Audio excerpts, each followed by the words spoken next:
Well, hello from my home here in Tbilisi, Georgia. I have come here. In writers kind of call it when you got a Hemingway something.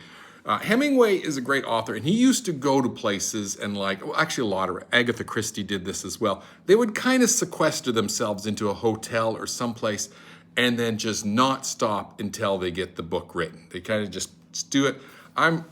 I kind of did that. I came to Tbilisi. Now, I know it's a little unusual. Why are you in Tbilisi when you're writing a book about Istanbul? And weren't you just in Istanbul? Well, I was. I did all my research, and I've got all my notes and everything. So I came here for a little bit of a different pace. Plus, I'm going back to Istanbul on Sunday, so it's not like I'm here for a long time. But I've done now the fourth. I've started the fourth iteration of the Istanbul Cipher, and I got to tell you, all those times your English teacher just said, yeah, this is a draft. Why don't you do it again? This is another draft. Why don't you do it again? They're right, because this fourth one is so much better than the previous three. I've learned a lot from the previous three.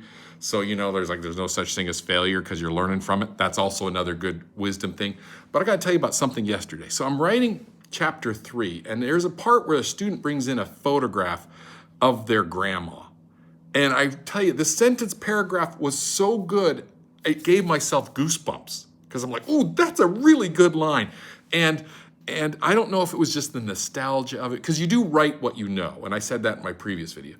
And maybe I was thinking about my own mom or my own grandma at the time or whatever, but it was really, really impactful, and you get these moments, I think, as a writer, as my experience that I have now as a writer, my 2 weeks into it now, that is really quite, like I said, nostalgic in a way that brings you back to things, because you write from your own personal experiences.